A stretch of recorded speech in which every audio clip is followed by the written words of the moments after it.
you. So this is Cindy Meyer and Melissa Martin. We're both here. Okay. Hi, Cindy and Melissa. And this is Jill Schultz, WSU Extension SNAP-Ed PI, calling in from Pullman and also listening. Hello, everybody. And this is Cynthia Husky, the SNAP-Ed Program Manager here at the Washington State Department of Health. And I have Jamie Tudeberg and Kathy Lloyd with us here in Olympia as well. Thank you. Okay, thank you, Cynthia. Welcome, Jamie and Kathy. This is Kathleen Mananica with Washington State University Extension, and I would like to share the state initiative that we'll be putting forward for social marketing. Okay. Thanks, Kathleen.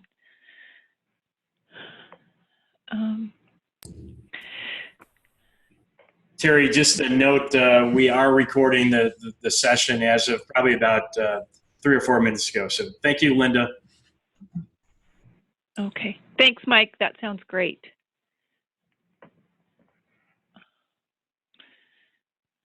Okay.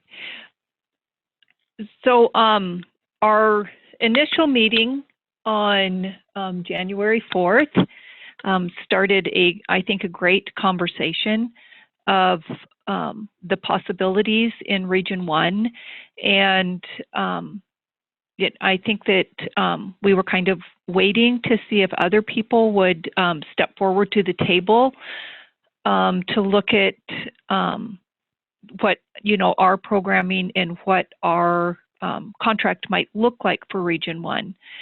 I don't know if anybody has any comments about that or suggestions.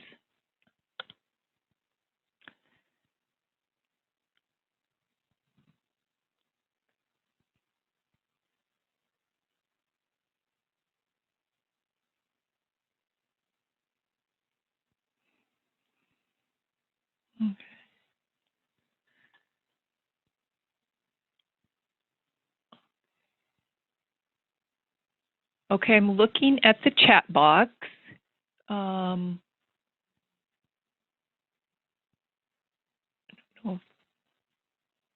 not seeing anything in the chat box right now.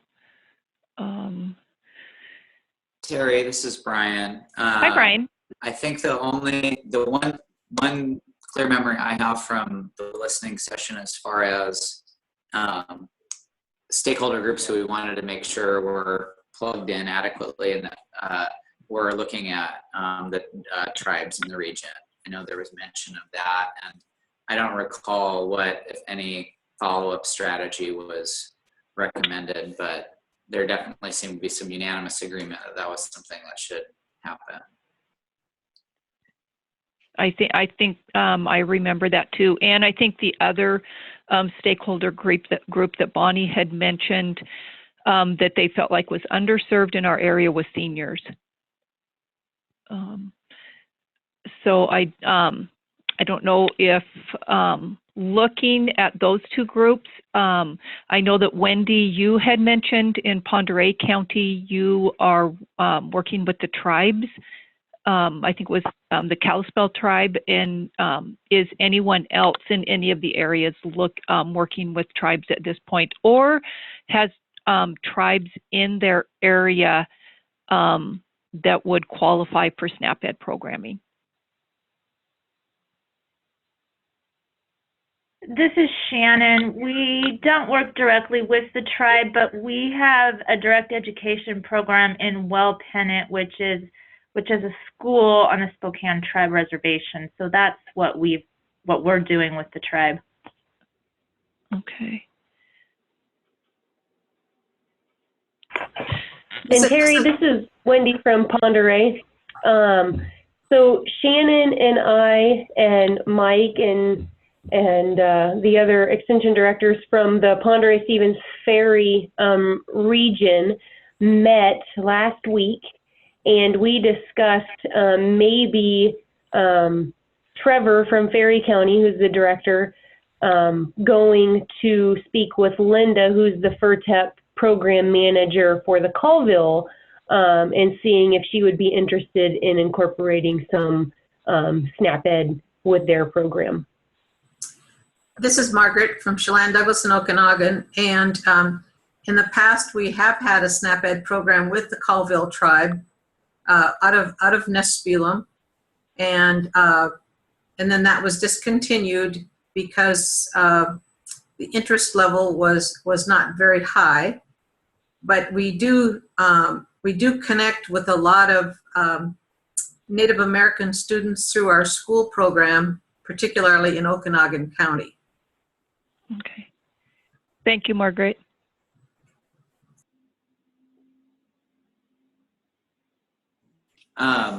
This is Brian again. As far as the identification of seniors as being an underserved population, and thanks Terry for mentioning that.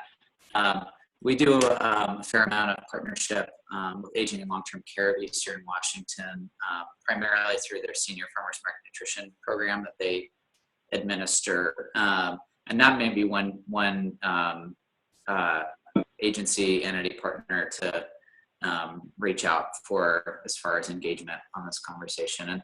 And if that's something that seems worthwhile to the group, I'm happy to facilitate that. Okay. Thanks, Brian.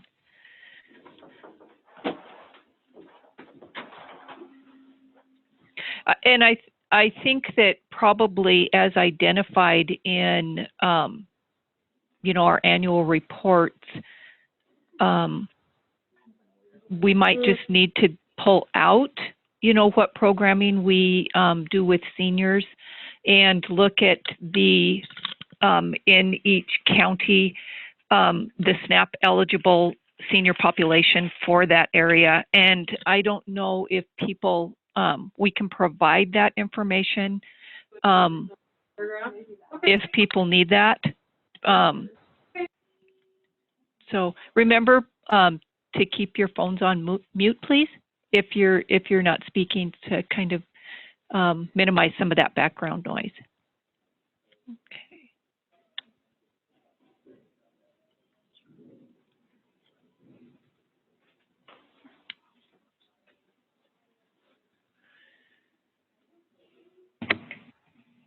So I think, Kathleen, you said that you had some things to share about a social marketing campaign at a state level. Would you like to share that information now? I'd be happy to. WSU is going to be putting forward a social marketing initiative for statewide reach. And one of the drivers of that is SNAP-Ed needs to be in every county. And we aren't at this point for FY16. And also, given the cost per client, serving people with direct education in rural areas is always a challenge. So we were hoping that this modality would help to improve our rural reach, especially. And that's why I thought Region 1 might be interested in knowing about it. We currently, and I'm hoping that some of you outside of WSU realize that we have a client-centered website. We did some focus group testing in FY12 and have been developing that site. It's also translated into Spanish as of the end of last year.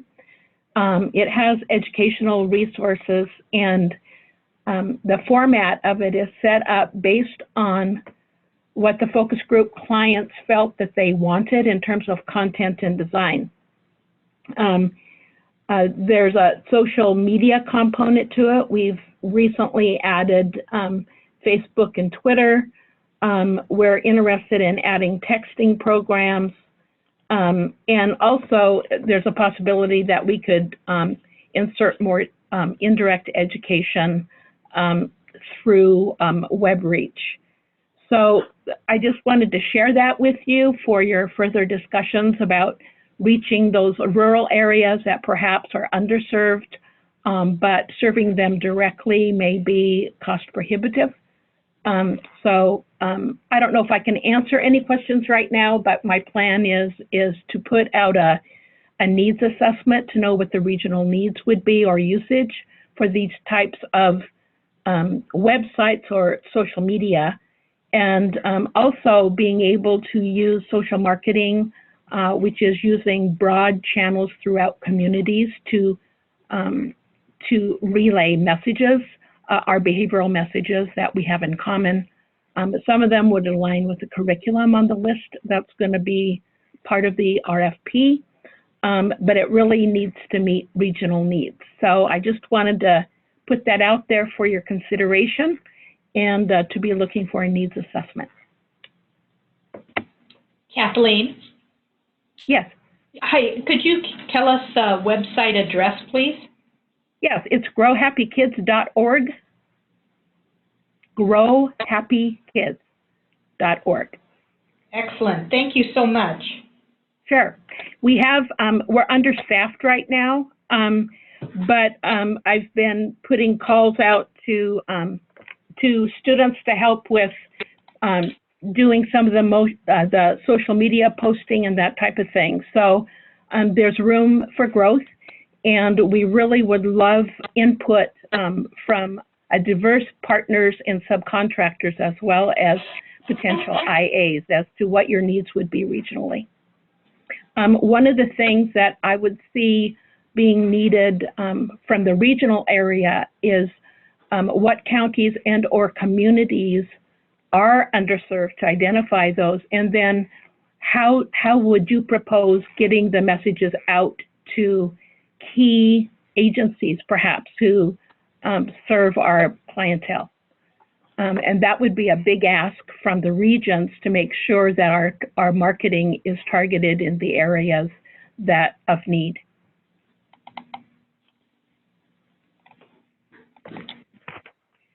So, Kathleen, I'm sorry, this is Kathy again. Is this, the Grow Happy Kids, is that a mock-up, or is that a live site right now?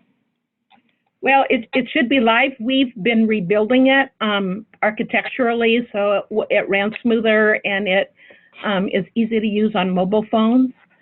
So I don't know if our test site is totally done, but you should be able to access the site from that address. I can access the site. I'm just not able to access the hyperlinks under quick links. Okay. Okay. Would you take my email address and contact me afterwards, and I'll make sure our web coordinator gets it. Okay. Thank you. My last name is manenica@wsu.edu.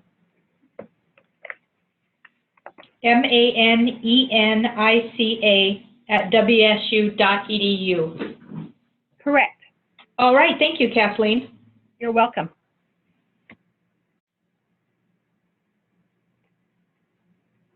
It looks like thank you, Kathleen. It looks like we have a new participant joining us from Grant County Health. Hi, yes, this is Maria from Grant County. Sorry I was late. Welcome. Thank you. So Maria, one of the things that we did was we just talked a little bit about, as people introduce themselves from each county, we just talked a little bit about if they are currently doing SNAP-Ed programming in the area, if they're not, if they're interested in doing SNAP-Ed programming, and how, and any ideas about that. Okay, yes, I am currently working with the SNAP-Ed doing the Healthy Outcomes Project, but I have been a contractor for the past 8 years, and I have been involved even before that, assisting our former gal that was in charge. So I have been involved with SNAP-Ed for quite a few years. Okay, thanks, Maria. You're welcome. Okay.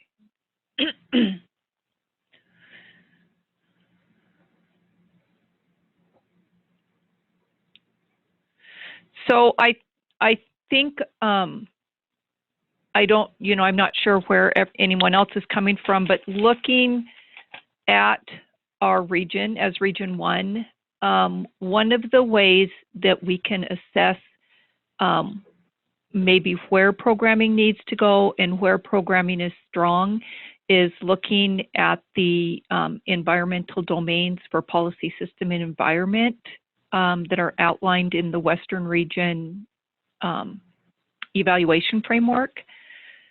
And so that is one thing that possibly as a region would be an easy guideline for us to use to see where we're strong in programming and where we might want to maybe expand programming so that the SNAP eligible audiences in our region are reached.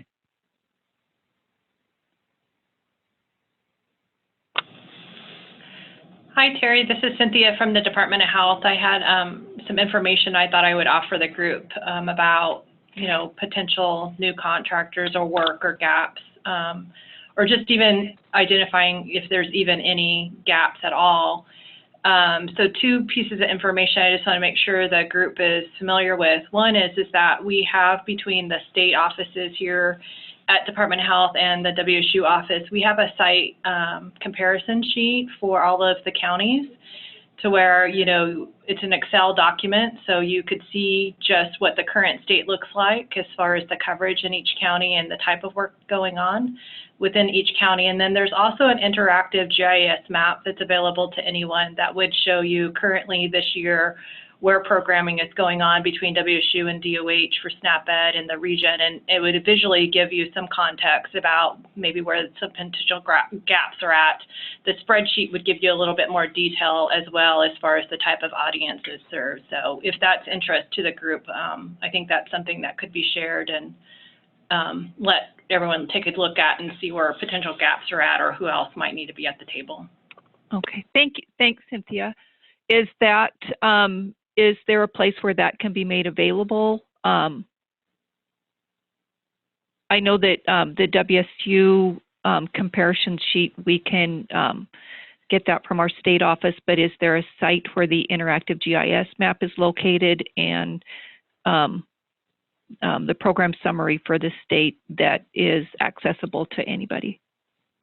Yeah, so the GIS mapping is open to anyone at this time, so just be a matter of sending out the link to everybody. Just know that here at Department of Health, we showcase more than just SNAP-Ed, so we also have WIC and our retailers and a lot of other data on that interactive map. So just being aware when you go in, you'll want to just limit the data elements to SNAP-Ed so you can kind of look at the current state. But I definitely can send that out. And then the spreadsheet is a little bit more complicated because it would be, like you said, you have access to that. So it's, I guess, sending it out to anyone who would be interested in looking at it, probably the whole group, depending on how this group is going to organize itself, to know who all needs to be looking at it and making sure there's no gaps. Okay, thanks, Cynthia. Yeah.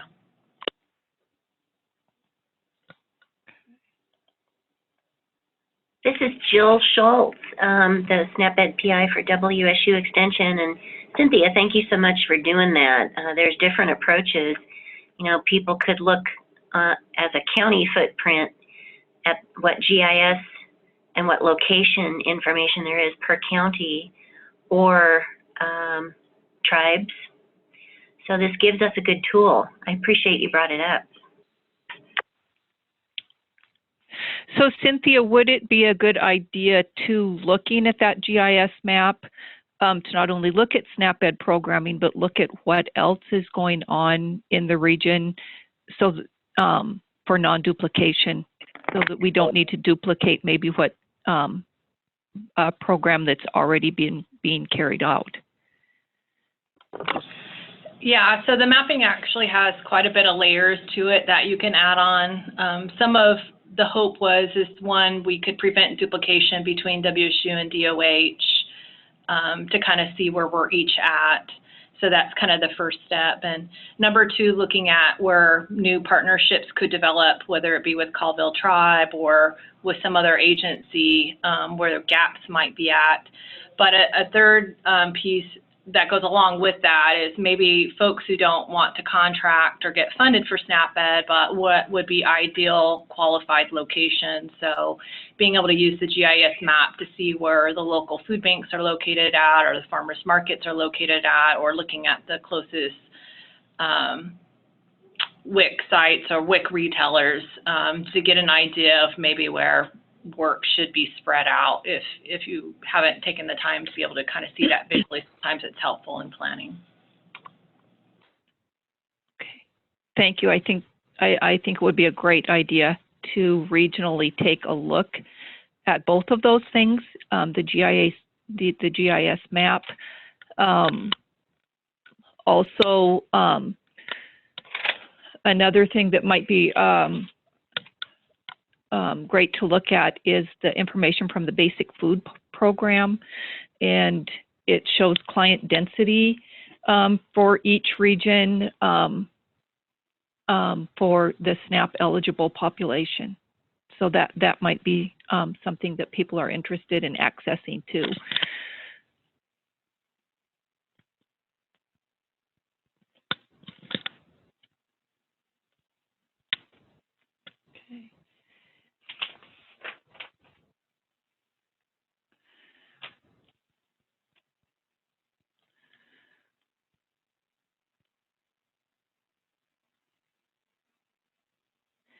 So I guess I'm wondering, as a region, what we feel like our next steps are. I know that until the RFP comes out that we won't have specifics, but in the meantime, we have some time to do some assessment in our own county, some needs assessment, and comparing that maybe with the GIS mapping, and comparing that with the environmental domains. So I don't know what are other people's thoughts. Well, this is Margaret, and in the second week of February, I'm meeting with Kathy at the Chelan Douglas Health District and her colleagues, and we're going to talk about ways that we can collaborate on this project. We each need to get a better idea of what the other people are doing, and we would proceed from there for looking at an assessment of what's needed and based on where we're at. And Kathy, in just a moment, you can respond to that as well. But that will be our first steps of where we're going from there. I haven't worked with the Okanagan Health Department. They have pretty limited resources, but I also need to make a contact with them. I do know that there's some work in Okanagan being done with EBT cards at one of the farmers markets, and Kathy and I have also talked about that for the Chelan Douglas area as well. But that will be one way that we'll proceed with some needs assessment here. And I guess my recommendation would be if we can look at that needs assessment in anticipation of what the RFP might look like, we would all be able to gather that information together and make a chart or look at how it needs to come forward. And then as we do this, and also today, I think we need to make some decision about who we want to be the lead and where we want to go with this project for Region 1 and what the lead what that might mean. That's it for right now. This is Brian with Catholic Charities, and Margaret, your mention of farmers market programming in Okanagan County helps me appreciate that. I think on top of the mapping of looking at what are the existing SNAP-Ed, both implementing entities and their specific activities, and seeing what both maybe county by county and kind of regional effort is, but to also look at places where there are resources that are either opportunities to intersect with non-SNAP-Ed programming, or where there are opportunities to expand SNAP-Ed programming into. And the reason I mentioned the farmers market piece is because that EBT program and the SNAP incentive program, Fresh Bucks, that comes along with it that's currently at 2 markets and hopefully more to come in Okanagan County is managed by Catholic Charities and is funded in part by the Department of Health's Finney grant. And that's an area where the our SNAP-Ed work in Spokane County very much has to do with kind of the broader system of nutrition education and client education and promotion around farmers markets as nutritious food resources. And we would very much love to see similar resources driven through SNAP-Ed, in Okanagan County and elsewhere. So I think, another layer of that mapping process is saying, where are whether it's another resource that we want to make sure there's alignment, or where we say, here's a new space that where we could really go with SNAP-Ed. So I think for me, it's important that the conversation isn't just, well, here are the things that are being done now, but what are the other opportunities that are presented by this process?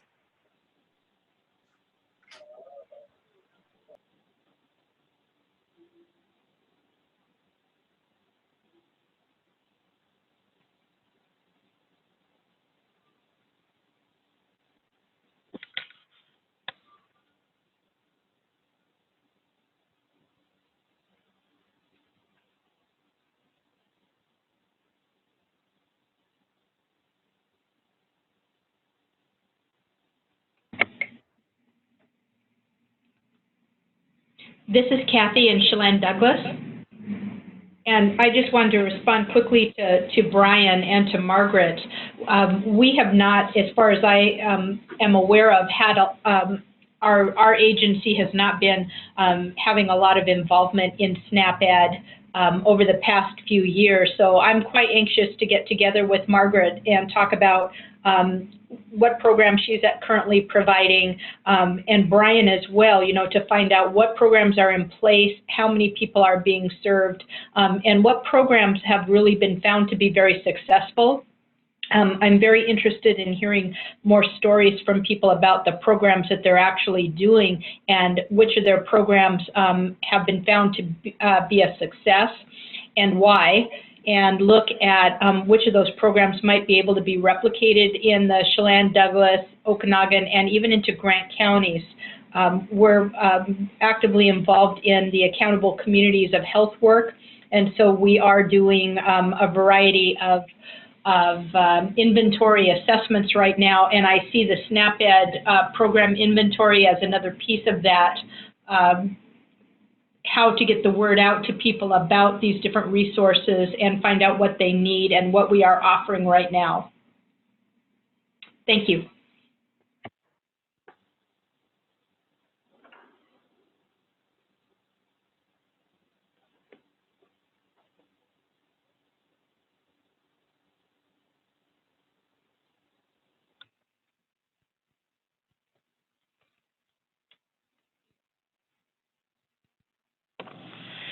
So this is Cynthia again, sorry, from the Department of Health. So I heard a couple things, is looking beyond what the current state is and trying to figure out where work can be partnered together or new opportunities are out there. And I think some of the steps discussed so far will be really useful in doing that.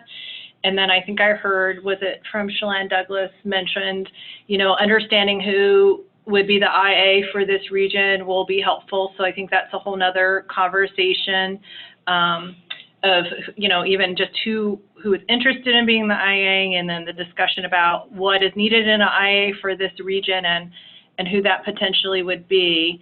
But then I think there's another piece of a conversation from some of the other listening sessions. If you all haven't heard back, it might be useful to hear some of the things that came out from the other listening sessions, like cost per region was one of the things that came up in one of the last listening sessions. So it'll be helpful to take a glance at how much funding is currently going into Region 1 right now, and how much funding could potentially be going to this region when the RFP comes out, to kind of see, you know, one of the things that we're thinking about in some of the other regions just for ourselves is how much money will be available per region and how many new partners could come to the table, or are we going to be limited by the amount of money that goes into that region? Because if we're currently spending way more in a region than what, if we're spending a lot of money currently in a particular region, then there's going to need to be a discussion about what to cut back on in order to allow new opportunities to come forward. So it would be good to kind of take a look at that as you're moving forward, even before the RFP comes out, and then being clearer when the RFP actually comes out, what that looks like. Thank you, Cynthia. And how do we access this information? So I would guess that the group, depending on, is looking at it's kind of like everything else, looking at the current state, how much money is being spent in a region. And maybe that comes up once you've determined who the IA is going to be for this particular region. So taking how much funds are going into each of the counties and looking at how much is being spent. And I know what we're doing is we're just kind of looking at, you know, we're kind of estimating what DSHS is thinking per region. I think what came up in the discussion the other day was, are they looking at SNAP eligibility per region when they're determining cost and how much money might go into a region, or are they looking at historically how much has gone into a region? What I heard Bonnie say is she's looking at historically what's gone into the region, but that doesn't mean that won't change by the time the RFP comes out. So I think looking at both what has been done historically and then possibly what might be funded based on the eligible numbers within a particular region would be helpful. And Kathleen, or Cynthia, I'm sorry, can we find that information on a website, like the historical information for Chelan-Douglas County, for example? No, I'm guessing that that information will be in our state plans that have been submitted this last go around in prior years. Okay. And then as far as the data, as far as SNAP eligibility, that would be posted by DSHS. So those numbers are currently online. Okay. All right, thank you. But I, number one, wanted to share that there were some other things that came out in the regional calls last week, towards the end of last week, that did not come out in the Region 1 call. And the cost per region discussion was one of them. So I wanted to bring that up in case there were other things that came up in those listening sessions that might be useful to this group, and put that on as a possible agenda item to discuss today. Well, thank you.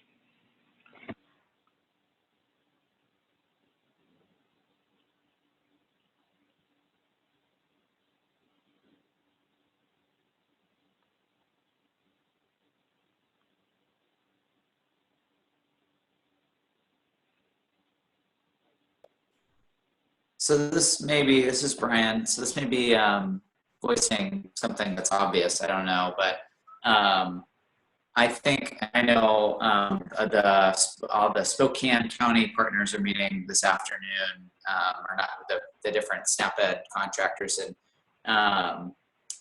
to discuss the on-the-ground reality here in Spokane, and hearing about conversations happening in Chelan, Douglas, Okanagan. I think it sounds like a similar sort of discussion, and I think that sort of action item locally makes a lot of sense and aligns really well with the reality that most of the folks on this call and most of the folks in the listening session are doing work on that pretty localized scale. But I think that the interesting challenge, and this is maybe stating the obvious, is that at least until an implementing agency is identified, figuring out how to coordinate and compile all the information that's coming out of those discussions and to begin the process of formulating a vision that really works effectively for the folks who will be doing the work on the ground and serving the actual real life clients in any one community. Figuring out how to make that all fit together at this regional scale is a really tricky piece, and I'm curious to hear about have some discussion about how we can move in that direction, and that may be that the same conversation that moves us in a direction of identifying and implementing agency. Just because I think one of my concerns is seeing these awesome conversations happening at a local level, figuring out how that's going to really make sure that that's effectively translated and well represented by whatever regional proposal or proposals get submitted. So I'm curious to hear what the localized implementers on the call think about that, and what capacity you feel you have leading into the RFP process to have conversation happen effectively at that level, and then maybe also from the folks at DOH and WSU about what role, including or regardless of, I'll leave that up to you, the extent to which you're looking at putting in a proposal as a implementing agency, what technical support that you may be able to provide, and making sure that as Okanagan County or Pend Oreille County or Spokane County are trying to look at what the vision locally is, how we can make that translate into a regional vision effectively.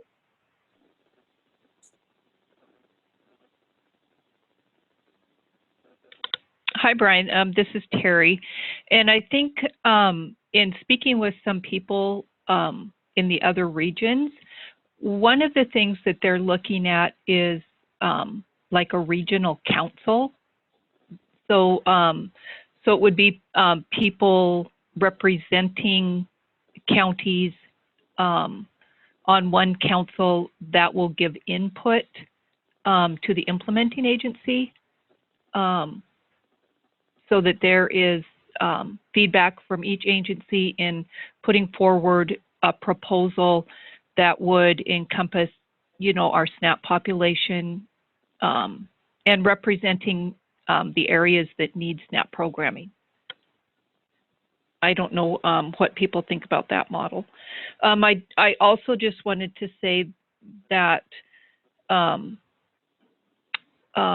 WSU in this area is willing to step up and be a lead, since there's a lot of current WSU programming, but I don't want that to say that WSU would take over the programming for an area. I think it's really important that we need to look regionally at the needs in our region and how we can meet those needs.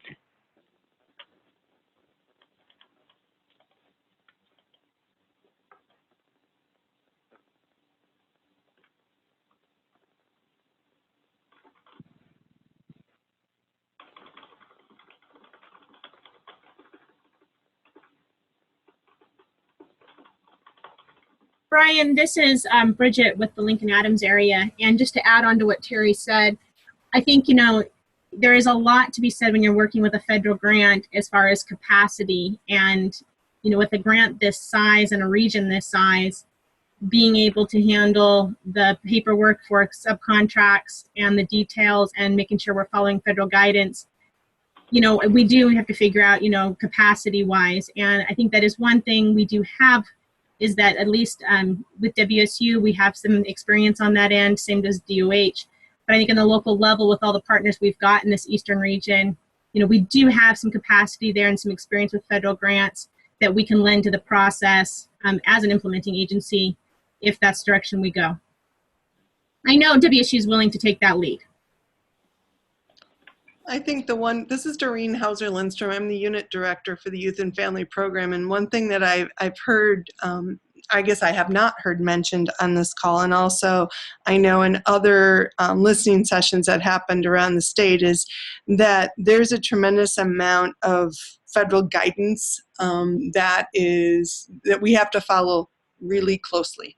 And so that ability to make sure that programs fall within the criteria of the guidance and that money is expended properly is a huge responsibility. And also, I think for whoever chooses to be the IA, that is something that has to be really considered as you go forward. I do believe WSU has experience, and we've been doing that for a number of years, for over 20 years. So I think that is a capacity issue that exists.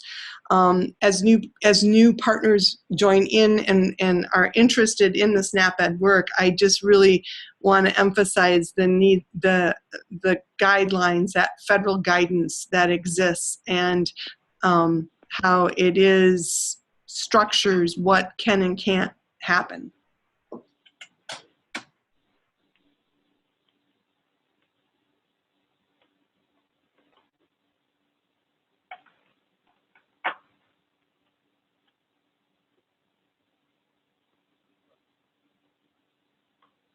So this is Wendy in Pend Oreille County, and I may be jumping the gun here a little bit, but I just want to hear some insight from people on the call on how they feel we should choose who the implementing agency is. I mean, is it a voting process? Is it just whoever steps up? I'm just curious, like, what everybody's vision is on how we will, choose who will become the IA.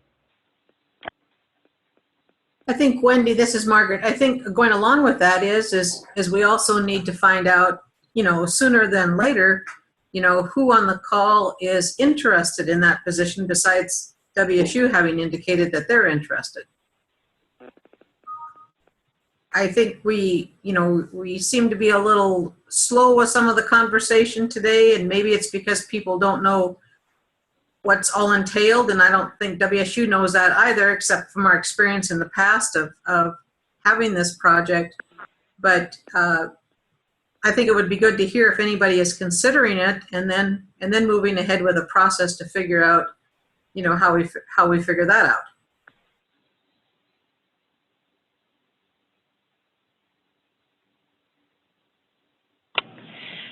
So this is Cynthia from the State Department of Health. So I'll just share this.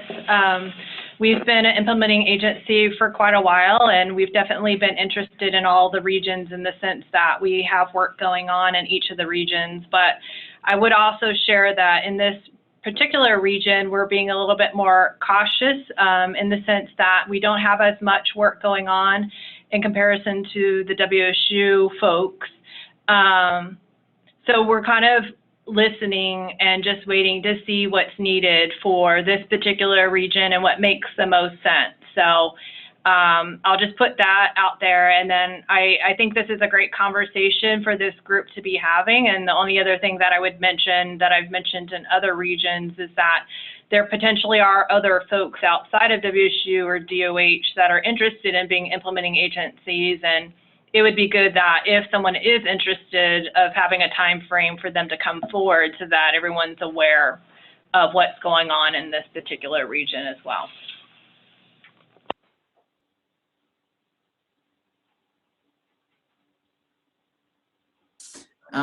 This is Brian. And I think one of the big questions that we're having here at the agency is, and there are so many new faces for me that it's important, I guess, to community. So our role increasingly programmatically is looking at opportunities to coordinate pretty highly collaborative work at the regional level. And a big vehicle with that right now is our work with farmers markets, but in Spokane County and then kind of the Tri-County here north of us. Another area of work is really looking at farm to food bank and farm to school. And a lot of that for us is actually the procurement and supply chain piece, but a lot of the elements of SNAP-Ed are something that are, for the obvious reasons, going to be a really crucial piece of that. And so one of the things, particularly as an agency that has only received a very small amount of SNAP-Ed funding over the last couple of years, is thinking about what the appropriate role we can play, both in the process of arriving at a vision and a coordinated proposal, but also that role over the period of implementation, and so there we've been lucky to have a couple conversations with folks where I think that that capacity of serving as an implementing agency is something that is a role that may be a very good fit for Catholic Charities, and something which the agency is certainly large enough to have I think a lot of the capacity to serve in that specific role, though would be a big piece of growth for the program that I manage. So one of the I think one of the key questions, and it's interesting and great to particularly get to hear from WSU as far as where Extension is at and considering its prospective role at the regional level is just trying to figure out what we can do to be most useful to a well-coordinated effort, both in terms of visioning, making this work really highly effective, both on the ground as well as how it all fits together across the region, and what the kind of the best fit for us is. Because in one sense, there is a lot of alignment as an agency that serves and has the capacity to serve the entire, that whole matrix of counties, and one in which where our relevant programming really is focused on saying, how can we be supportive of the folks doing this valuable work on the ground? So all that said, it's something where, particularly with this timeline, we're definitely busy at work in discussing internally what sort of, again, what would be the best role for us. But I'm particularly interested in having conversations like this with partners to figure out what kind of our best prospecting capacity is.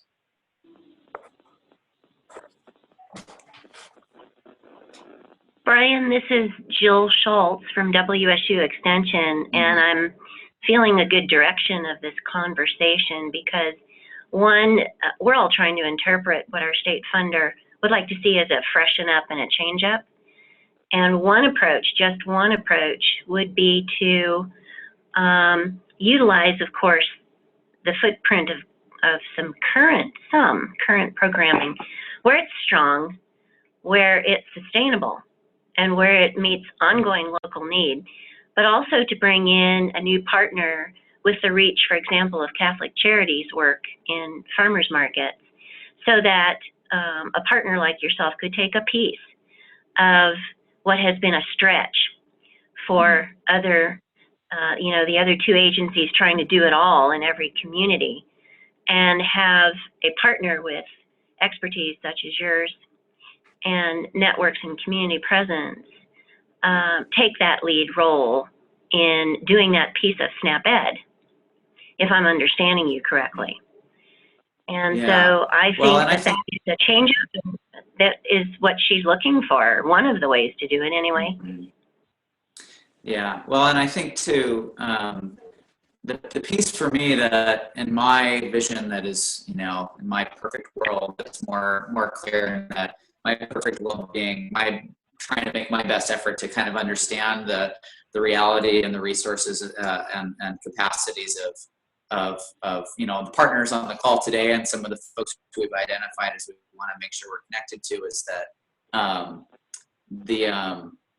particularly with regards to some of the increase in PSE type work that it sounds like DSHS would really love to see, is really is our wheelhouse, and that for me the value in our focusing and doing that is that it complements and frees up resources for partners who are doing a lot of that direct engagement and direct education and really, a lot of what's at the heart of the SNAP Ed program. And so from a programmatic perspective, that's an area where, it's continuing to take conversations like this to try and really hone in on what that could look like. But I think I have enough of a sense of what I would envision to say, how can we step in as a substantial partner and support a new layer of programming to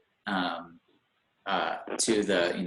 those on the ground efforts, and to look at what can be done systematically across the region and with within individual counties to be supportive of that direct education work, and to make sure that as a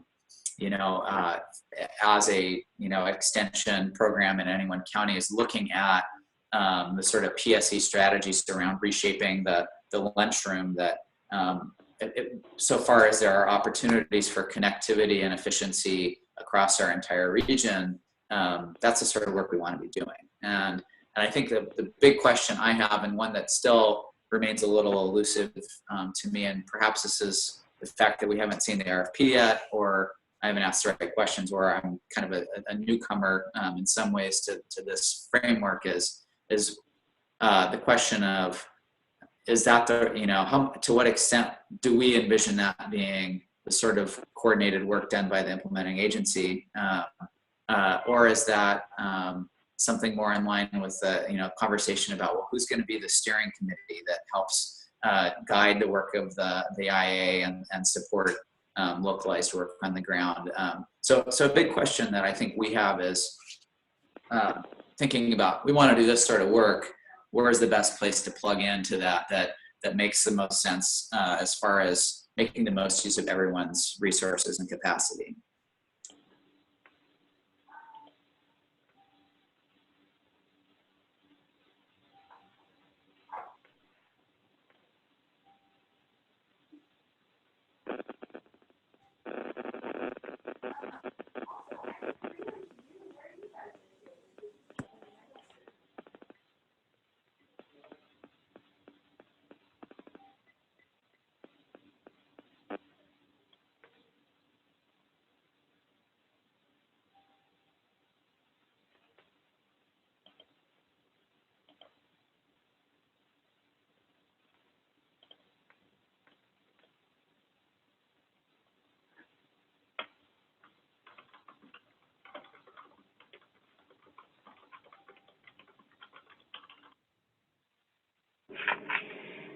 Terry, this is Jill again. I am wondering if, since we're getting to the point where people are wanting to express strengths and strategic positions they can take, and we're looking at a distant group, trying to get together through distance communication, whether the interested entities, not calling them anything right at the moment, would want to put forward a 1 or 2 pager on strengths and outreach, and how they could dovetail with different kinds of SNAP programs, youth, adult, seniors, tribes, and that would start to commit in writing some of the things that I hear, but that could coalesce later. It's an organizational suggestion, nothing more than that.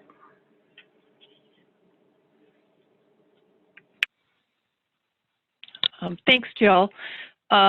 So it looks like moving the next steps forward, maybe putting together something such as Jill suggested, a plan, maybe as how people could go forward as an implementing agency, the capacity their organization would have to fulfill that obligation, and maybe should we have a deadline, a time frame for putting that together, and then submitting it to the regional agencies for some discussion and decision making? How does that sound to people? This is Donna in Spokane.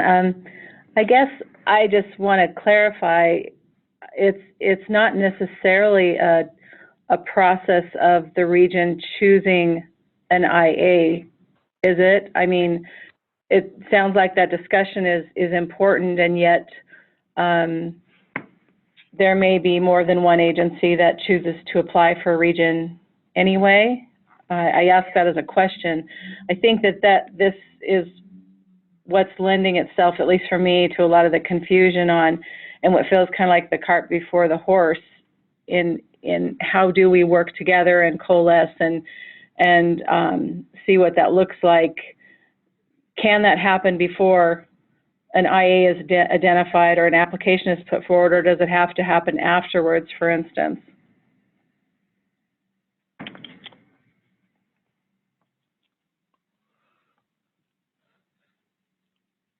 Well, remembering from the listening session, it sounded like what Bonnie would like people to do.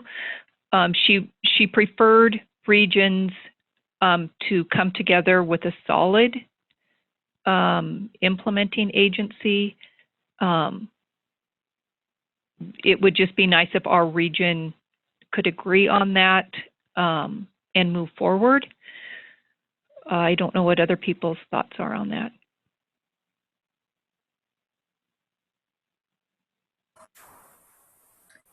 Terry, this is Bridget from Lincoln County. And I think following up kind of back to Wendy's earlier question was, how did people want to make this decision? And then building off of what Brian was saying in regards to, what are the people's strengths?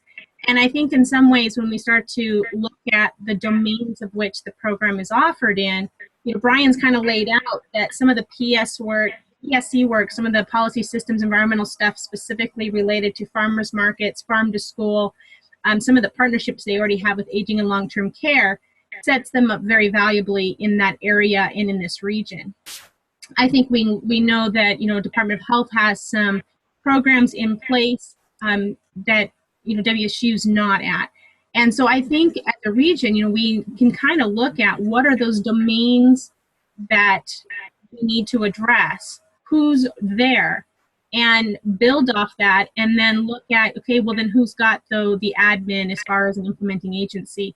And again, this is where I think, we have in this particular region, we have a strong WSU center that can offer that support. And having the WSU Spokane campus there, we've got some strength as far as being an implementing agency and capacity and facility to handle that. I think though the partnerships and building that kind of like a coalition advisory, if that's what you kind of termed it, Brian, I think is extremely valuable. Having you a part of it, somebody from the tribe part of it, so that we make sure we are hitting our region without getting this too complicated.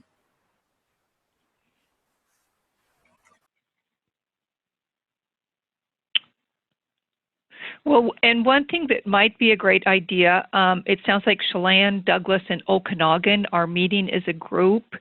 Spokane is meeting as a group, but really, Pend Oreille and Lincoln, Bridget, the other entities, the Department of Health is not that far, from Spokane.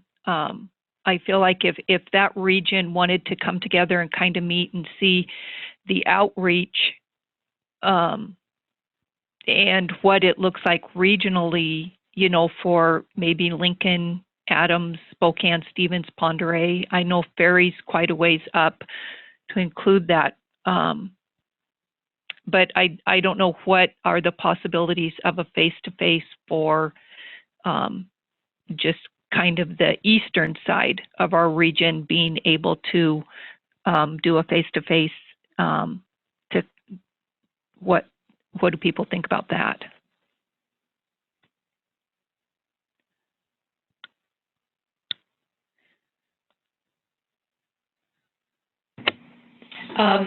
This is Kathy in Chelan County. And I was just going to kind of echo some of the things that have been said.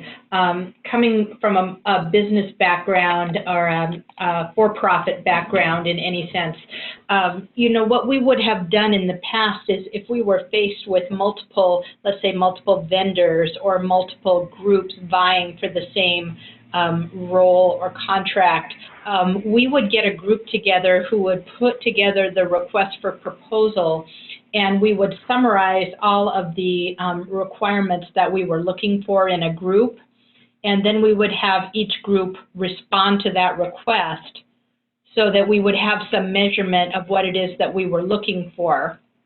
And I'm wondering if we couldn't come up with something where we actually have an outline of all the kind of the skill sets and resources that we would be looking for in an IA as a region, and collectively develop that so that we have some sort of tool.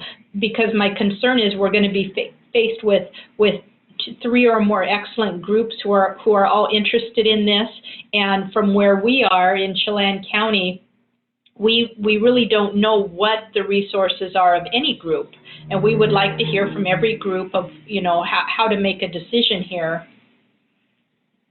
So I think if we had some sort of a tool that we would be able to use to measure and at least also to communicate to the different groups interested in becoming the IA, what are all of the requirements for them. DSHS must have some kind of a description of what each of these IA groups must be able to provide and how much funding they must be able to organize, and there must be some kind of a document like that, isn't there?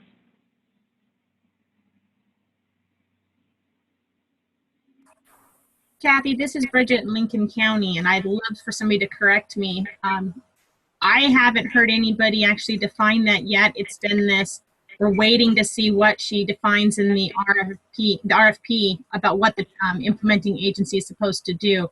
I would love to see information sooner. So this is Cynthia with the State Department of Health. I know in some of the listening sessions, Bonnie has said that what she would expect from a IA is to be able to do monitoring yearly of each county, fiscal oversight, and then the other piece was contracting. But just from an IA perspective, it takes a lot more than that. I think the discussion we've had in some of the other regions is that Bonnie's kind of minimizing what that role looks like and what the components are that you may want to consider as part of an IA. And I think that everything you all are discussing right now is really important as far as what would be good in an IA. And I think that's a good conversation to have, even if, let's say at the end of the day, there's only one agency that decides that they want to be an IA in a particular region, then at least they know from all the local folks kind of what your thoughts are and what you need and what expectations are out there. This is Kathy again, and I think that, and I'm sorry, I don't know who brought this up before, but the need to do kind of an assessment of regional needs, getting that baseline of what we're offering and what we would hope to achieve in the future, I think would be really important. I think the great thing is we've got all these excellent groups who are interested in becoming the IA, and I think any one of them is more than happy to work collaboratively with the other groups. And then if we had something that we could give them in terms of, here's what we're looking at for our region, I think that would really help them a lot to know as they're putting their own plan together of how to meet everyone or as many needs as possible.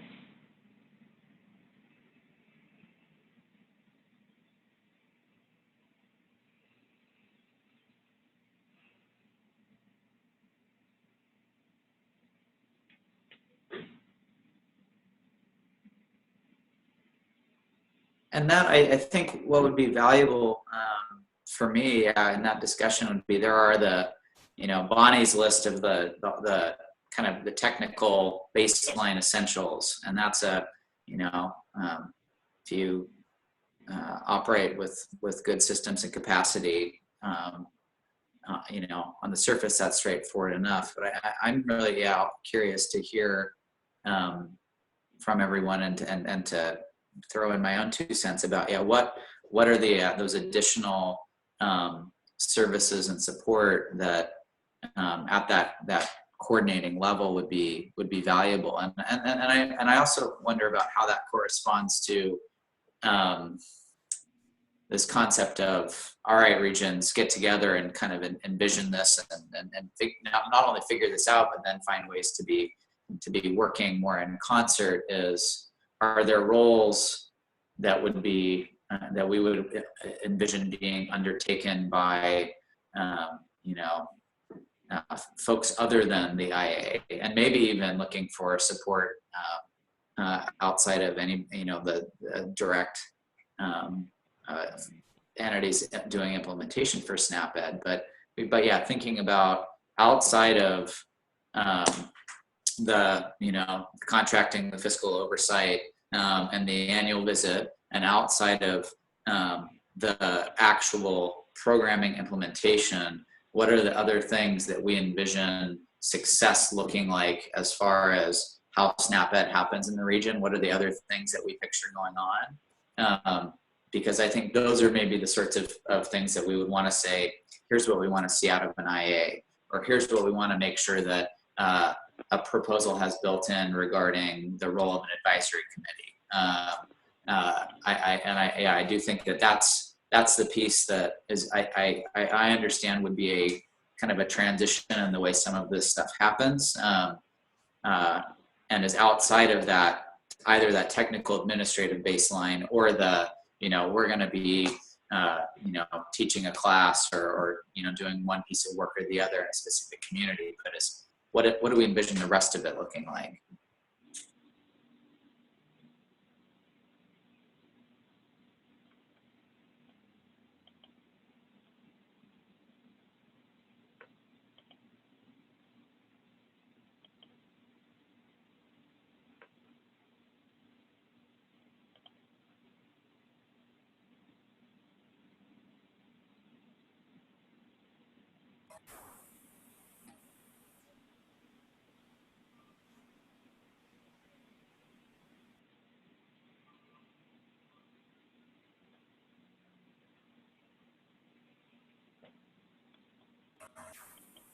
Brian, I think your point about trying to envision this, of what this looks like, is, I think in a lot of ways it resembles what our ACHs have been trying to do, is figure out how do you bring all these different agencies to collaborate and work together.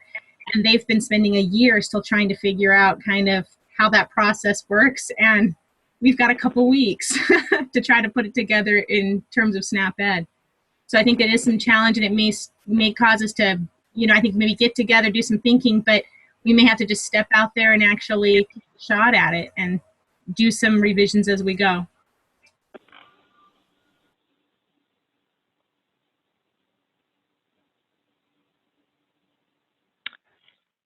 So I wonder if it would be a good idea to just set a time frame, and using some of the things that we had talked about, the monitoring of the contract, fiscal oversight, contracting, looking at those things, looking at the reach of capacity and community partners, some of the things that Brian had mentioned, and maybe just putting together a type of proposal, each of the implementing agencies, of what that would look like. It would be nice if maybe we can contact Bonnie, and if she had some a more specific type of assessment that we can look at in putting together what we need for an IA. but I think it's probably a good idea to set a time frame for us to do that planning.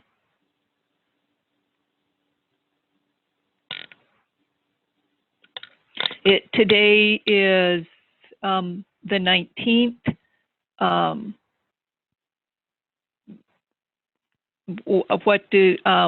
What was a good framework?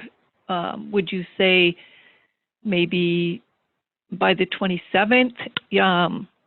You know, we could do, is that enough time to the 27th or the 22nd to be able to kind of put something together from each of the agencies interested in being an implementing agency, and maybe present it to the group or work together? Does that sound like a good timeline to people? This is Margaret. Can you hear me? Yes. Okay. You know, I think picking a date is the easy part. I think the harder part is where does somebody send their proposal, and so who's going to collect them, who's going to distribute them out to people to look at, and then how are we going to make a decision in terms of who our preference is for being the IA. That would be my concern, and so maybe before we see any proposals, we could spend the last few minutes of this conference call or wherever we're going to call talking about, you know, the process. Hi, and this is Maria from Grant County. Can I just ask a quick question? Is the Spokane office the one that's offering to lead as the IA, or is it the WSU state office?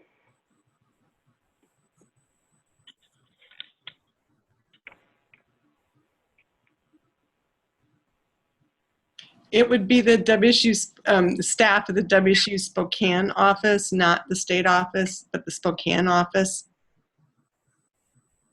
Okay, thank you.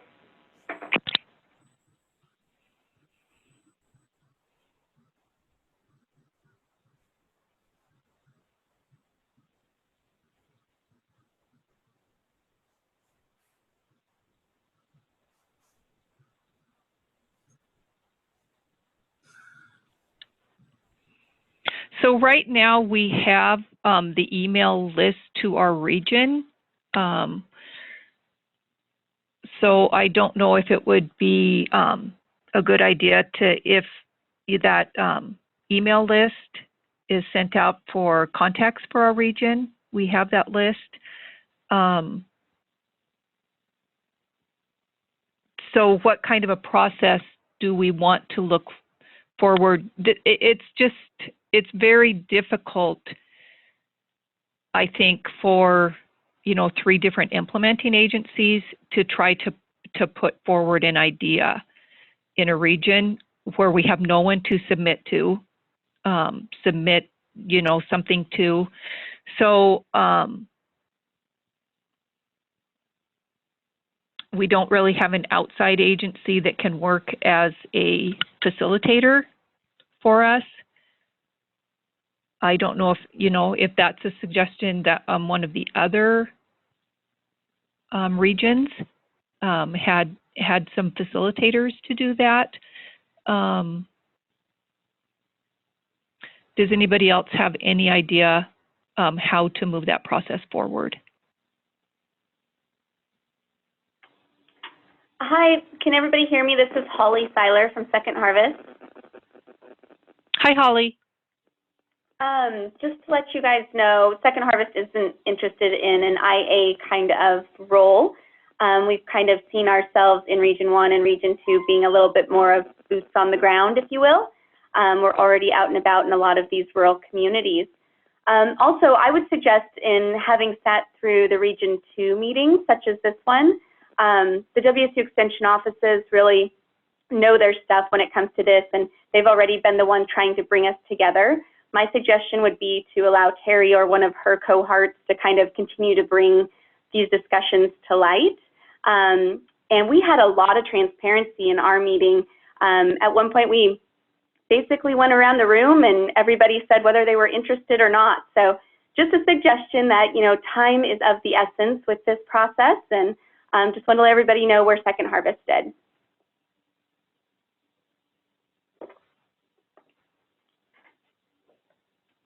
Thank you, Holly.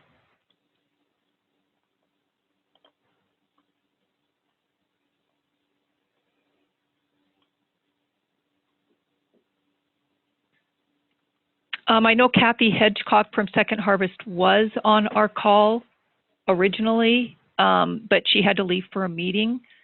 And she would be the Second Harvest representative in Region 1.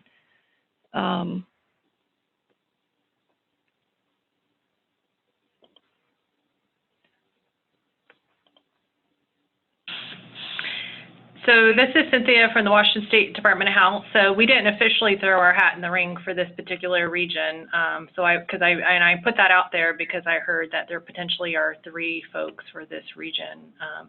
So I think the first piece is really just deciding who all is really throwing their hat in the ring before people have to write up some big, long proposal. That's just one observation. So I think we would know more by the end of this week on the 22nd. So I don't know if that timeline would be doable for everyone else who might potentially be interested but hasn't officially come out and said they absolutely are interested in putting their hat in the ring as an implementing agency for this particular region. And then maybe having what you're talking about, something written that is distributed next week as far as what that particular implementing agency could offer. And I think it sounds like a lot of the local folks are having discussions at the local level, and the best use of your time would be discussing what you see, what's worked so far, what you really appreciate about the implementing agencies you currently work with, what you would like to potentially see differently, and those kinds of things. And you would know at the local level amongst yourselves what you would be interested in having an implementing agency. And then I think the next step, like you've talked about, someone mentioned today, is whether or not you can formalize any more of a process outside of that. Might be challenging for this particular region just because it's so large. But I just wanted to share that. Okay. Thank you, Cynthia.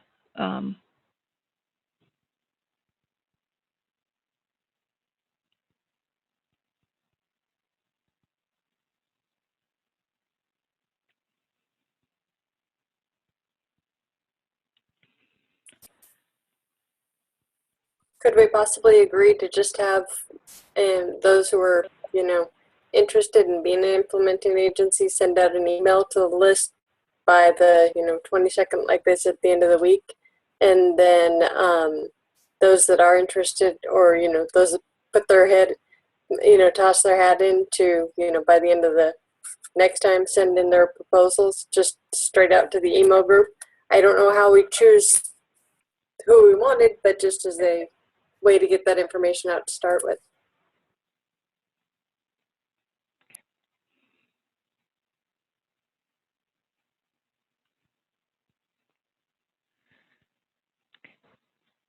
Thanks, Cindy. So I don't know if we're in agreement that maybe agencies that are interested in being an implementing agency can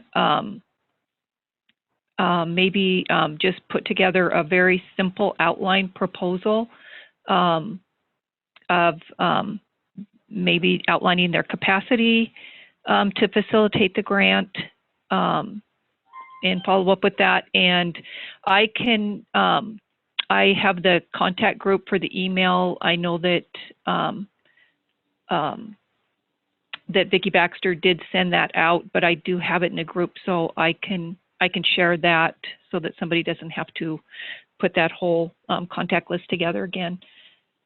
And then does it sound like January 22nd would be, is that enough time to have the people interested in being implementing agency put together a proposal for the group?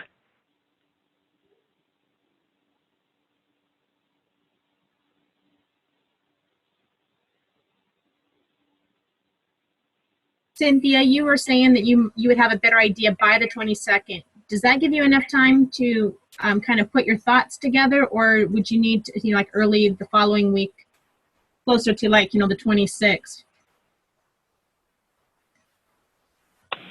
Thanks. Yeah, I think we would know by Friday whether or not we would be putting our hat in this ring as far as implementing agency. And then I think being able to share, once we all know who all is interested at the table, being able to share what each agency could offer and then what the best fit is for the particular region. Brian, I'm asking you the same question. I know you also said that you're kind of exploring the capacity to implement at your agency. Timeline for you, do you feel like by the 22nd or the early following week that you would have a better idea? Yeah, I think, the 22nd would be fine. I certainly wouldn't mind early next week. And if I've understood the conversation correctly, what the group would be interested in at that point is a kind of a 1 to 2 page high-level description of what that would look like and what resources would be brought to bear. Is that what we're after on that timeline? This is Bridget again from Lincoln County. That's definitely what I'm hearing, and I think it kind of goes back, as Cynthia was laying out earlier, we know some of the basics of an IA when it comes to being able to monitor all the subcontractors, being able to handle the contracting, the fiscal management, oversight related to federal guidelines and all. We know those are some of the basics. We also know there may be some additional things that both State Department of Health and Washington State University know we've also had to do. It's unclear how much of it will be pushed off onto the evaluation, how much of it will be pushed back in our court. So I think, writing something up related to that, as Jill Schultz was kind of alluding to, what our capacity is to be able to handle those areas. And I think, Brian, as you were talking about, maybe a little bit, it's what is our vision of how the group would work? This is Margaret, and I have a question. Brian indicated an interest, Spokane County Extension an interest. So when I hear Cynthia talking, Cynthia, are you thinking of, if you were to show an interest, you'd be looking at the state DOH of being the IA for Region 1? Correct. So I'm just talking from the state DOH office perspective. Because you don't necessarily have state DOH personnel, to my understanding, located in this region, then it would be somebody out of the state office who would assume this responsibility if in fact you became the IA? Correct. So that's how we run things now, is that at the State Department of Health, we are the IA statewide for multiple contractors statewide. And so we're looking at which regions we are going to apply for in this new RFP. And we haven't decided whether or not Region 1 is one of those regions. Are you sharing any information about how you're looking at the other regions, or is that still in the works? Sorry, I'm not sure if I understand your question. Are you sharing any information about how you are thinking of approaching the other 4 regions in terms of IA, or is that not to be disclosed yet? In other words, are you thinking of applying as the IA in any of the other 4 regions? Yes, we are, and we're looking to have some conversations this week that'll help determine exactly where we're applying. Thanks.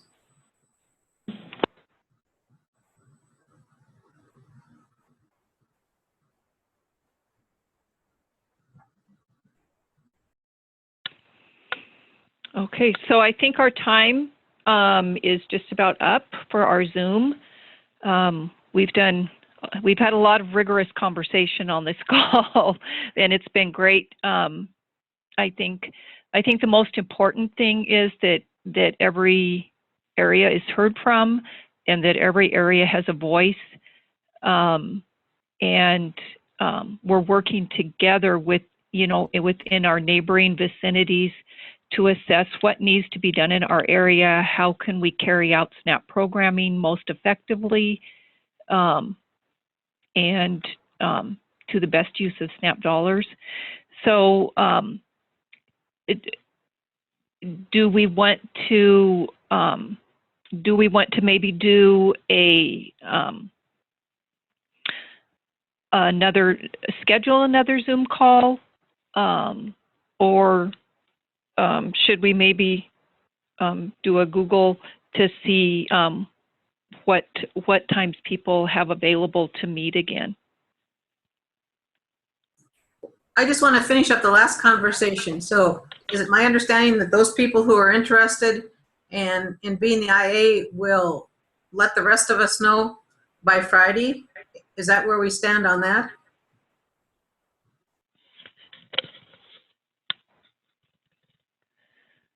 I think we talked about maybe going until next, the 26th, to give the Department of Health some time, and that'll give a little bit more time. Does the 26th sound fine? Brian, does that sound good for you?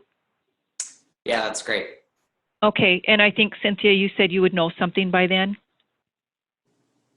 Yeah, I think we'll know by Friday if we're interested, and then definitely if there's this request to put a proposal forward about what each implementing agency could provide, having some time for the next week to do that would be great. Okay, that sounds great. So why don't we maybe have those sent out to the mailing list, and then we can schedule. How does everybody feel about setting a definite date to schedule another Zoom call?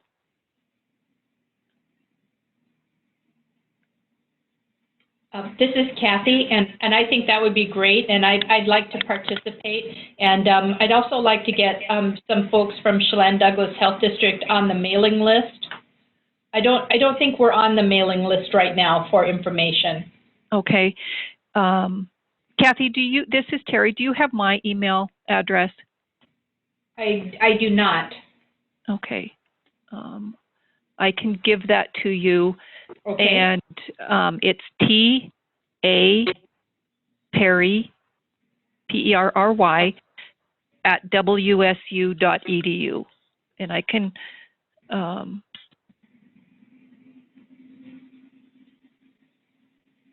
okay. And I will add you to the list, and then if anybody else knows of another partner or agency that's interested, if they want to, send their email to me, and I can add them to our Region 1 email list. Okay. So does it look like this is Tuesday? So does it look like is January 29th? That's just 10 days away, or shall we do 2 weeks, maybe February 2nd? Is Tuesday a good day for people? Terry, could you do a doodle, because there's Yes. probably other people who aren't on this call that need to be on. Okay. So I will send out a doodle for our next call for a selection of dates, and then we'll set our next Zoom call from that. How does that sound?